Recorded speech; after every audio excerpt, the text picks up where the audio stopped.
Hello and welcome this May 21st, 2022. It is a Saturday. You know what that means. It's time for another episode of Misfits of the Galaxy, a vlog series where I ramble and amble about content for an upcoming D&D campaign that I hope to run for my fellow members of the Isle of Misfit Rolls podcast. If you haven't heard of us before, I'll put links down below. We've recently transitioned over to a Twitch live stream format, and now you can consume our content in various media forms. We'd appreciate our Twitch live stream takes place between 8:30 p.m. Eastern Standard Time to about 11:30 p.m. Eastern Standard Time on Tuesdays. So if you want to check us out, you're more than welcome. We'd appreciate the company. Anyways, this is the 22nd, or no, not 22nd, my apologies, 21st episode of the Misfits of the Galaxy vlog series. Last week, for the 20th episode, I did something a little different. I had a Q&A with one of the players of the Isle of Misfit Rolls, Adam, who plays Almus, the Githyanki diviner wizard in our campaign. He had a few questions he wanted to ask me about this, having digested most of the content of the vlog so far, and I was eager to answer them. It gave me some great ideas as to what direction to take this vlog in, and in the future I might do that again with another one of the players, or perhaps our DM Mike, as I found it incredibly useful. I do hope that those who are watching these episodes have checked that out and have enjoyed it. If you have any actual questions or ideas for the campaign, feel free to put them in the comments down below, and I'll get to them as quickly as I can. As I've described before, this is a D&D campaign that is going to also be a bit of a space opera. I'm super excited about the upcoming Spelljammer box set, as I intend on consuming that content and slapping a lot of it into here. I'm real eager to see what the mechanics behind their Spelljammer ships are, because I might end up borrowing, in quotations, some of them for how ships work in this setting, especially with the void engine, or the void space and the maw stations and all that. Anyways, I'm gonna make this a shorter episode uh, because my back's a little sore. I was changing tires on my truck, finally getting those winter tires off, and I think I pulled a muscle, and so sitting is somewhat uncomfortable, even with an ice pack right now. So let's try to keep this as short and as sweet as possible, in a manner of speaking. So, uh, as per Adam's suggestion, I'm gonna start redirecting these vlogs back to different worlds, particular home worlds for different species and the like, in hopes that they draw in interest and people can come up with ideas as to like where they want to go or where their characters came from per se. This week I'm talking about the world of dragons. This is a world filled with dragons, dragonborn, kobolds, pretty much any species that considers themselves either affiliated or somewhat in some fashion or another related to the dragons of the verse. This world, naturally, the dragons, with their egotistical and prideful natures, decided to name the world after themselves, and the world is called Draconis. Har har har. Draconis is a world that's heavily steeped in magic, where the pretty much all the land masses have been uprooted and lifted up into the sky as floating islands, uh, which the draconic overlords rule over and soar through the skies between one and another. Even before the people of Draconis had stellar flight or space flight, they had developed airships and other means of transportation to fly from one of these floating islands to the other to conduct trade, war, as well as other as well as other activities. Meanwhile, the world below, with all those land masses uprooted and floating in the sky, is nothing but a giant, endless sea. Uh, Getting from the surface, where the sea is, to the floating islands can prove to be quite a daunting task, as all but the most durable ships with the most skilled pilots have trouble navigating the torrent of winds and storms that separate the islands above from the seas below. Regardless, there are numerous dragons who have chosen rather to rather than to rule in the floating islands above, to rule their underwater kingdoms below.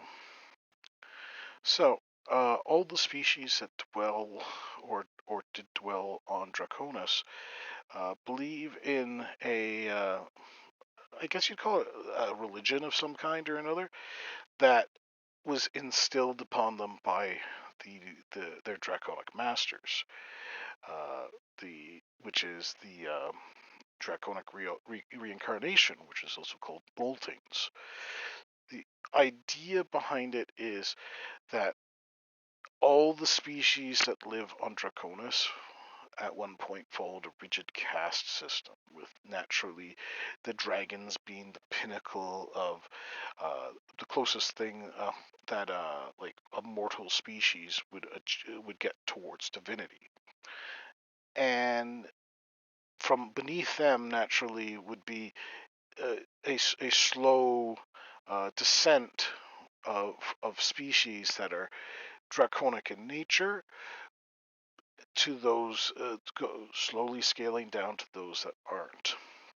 Uh, now, dragons naturally sleep a obscene amount of the time and prefer spending most of their time counting their dragon horde and like sleeping and eating. It's kind of like an oversized cat to a certain extent.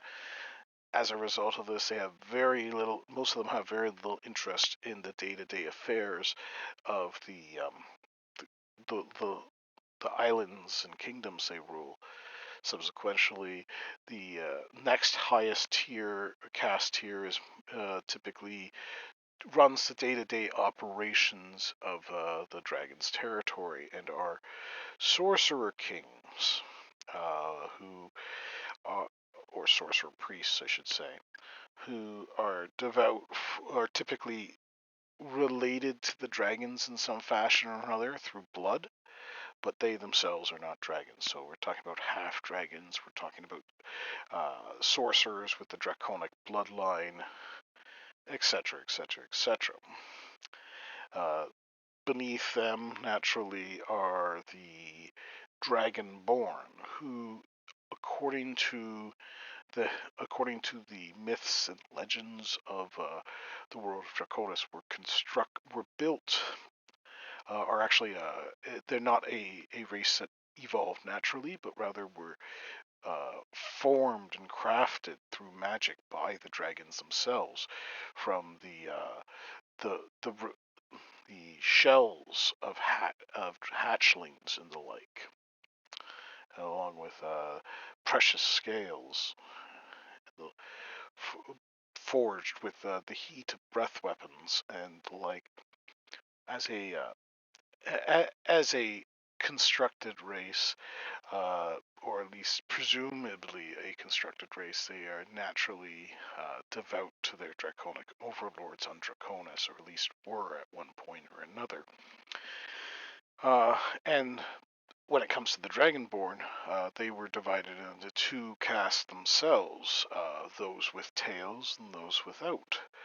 The tailless Dragonborn considered to be a lesser version of those that were born with tails, who are naturally considered to be closer to the dragons themselves. A few other races adorn the world of Draconis. There's a thriving kobold population, naturally, which is considered to be like a underclass to a certain extent. as they themselves believe themselves to be like little dragons, or at least they believe they'll eventually become dragons themselves. And there's a few reptilian races like lizard folk and the like who often show a great deal of reverence and worship towards the dragons themselves. Whether these races were indigenous populations of Draconis at one point or another, or whether they were brought here, is a question is up for debate by many scholars. There are also numerous false dragons that inhabit the world of Draconis. These include stuff like dragon turtles, wyverns, chimera, and their ilk. They are kind of like looked at in the same way that we look at our primate relative, or I guess you call it relatives or ancestors. So uh, they the dragons look at them in the same way we would look at chimpanzees or orangutans or gorillas. Uh, Typically, they let them. It's kind of will let them live attitude unless they start trying to claim the dragon's territory or cause problems or nuisances to said dragon, in which case they're hunted down ruthlessly by all but the most noble and altruistic of the draconic population. As I said before, because all the land masses were uprooted and uplifted, the dragonborn and their ilk developed airship travel far quicker than most other species. Yes, they could use spells like fly and other means to get from one island to another, but magic, while reliable, can only get you as far as that spellcaster is capable of, per se. And so it just became more effective for them to develop things like dirigibles and airships similar to those that you would find in a Final Fantasy game eventually.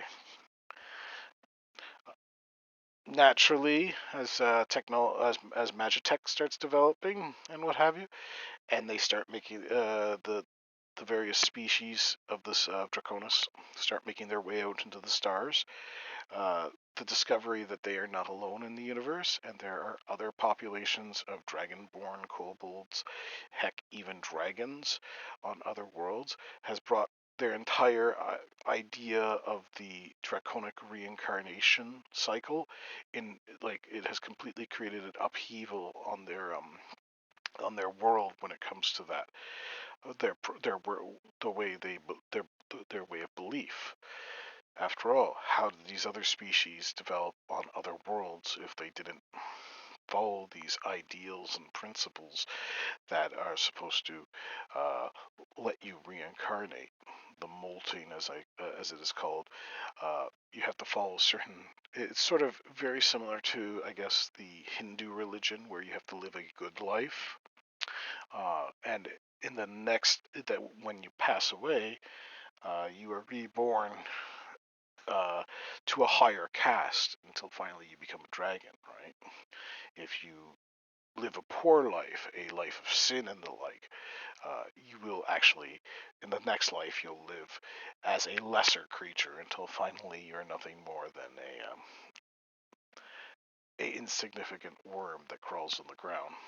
At least that's the way the reincarnation cycle is supposed to work. They call it they call it moltings because the entire idea is that you shed your mortal coil. When you die, you shed your mortal coil in the same way a lizard or a dragon would shed its scales or skin, only to emerge a higher being or a lesser being, depending on what actions you took in life. And naturally, a good life includes service to the dragons and all that. Uh, Meanwhile, a bat as well as following certain, I guess you call it, draconic principles. Meanwhile, a poor life or a sinful life would be one where you you commit crimes against those of higher caste, and you try to create disorder and chaos in their society. Anyways, that's a bit of rambling on that. So as I said, when they got out into the stars, they were really, really confused. It brought their entire reincarnation cycle belief into question, the molting into belief into question. And many from Draconis have chosen to go out into the verse at large to better. Some are scholars trying to better understand how the molting reincarnation cycle fits in the grand scheme of things. These are typically religious scholars of some sort or another, but most are leaving because they don't fit in. They either dislike the caste-based system. They're railing against authority on their home world, and so instead they choose to go out into the stars and try to make a life for themselves amongst the countless other races and species throughout the verse. The Draconis doesn't typically make its own ships. It doesn't have a shipyard in orbit around the planet. Instead, using their vast wealth and power, the dragons typically, if they need a starship, they will buy it from another species. The dwarves, in particular, are well known for their craftsmanship. Are often approached to build the vessels of the dragons. Although some dragons prefer a more natural design, and will sometimes approach the Elven Empire to grow their vessels for them. So this is about it. I'm looking at the time, and it's about almost 17 and a half minutes at this point. I think that's enough. My back is starting to bother me quite a bit. So I don't know what more to say about this. I might have to do a second episode later, going into some details about like the various important figures and NPCs for the world, I suppose. Although it might be more interesting just if they go to Draconis, or the characters are from Draconis, they in turn like either develop the NPC, help in conjunction with me, help develop those NPCs, or they just emerge on the scene at those particular times. I don't know. Like I said, these episodes are all about rambling and ambling. I hope you enjoyed this episode about Draconis, the world of dragons, and their interesting belief in the molting reincarnation cycle. Next week, I don't know what I'm going to present at this point. Hopefully, it will be another world. If not, I might discuss another faction again. I think I think rather than going into mechanics, rule mechanics, and that, just starting to fill out and flesh out the verse at large is probably the best course of action. But until then, may your 20s always roll critical. Take care.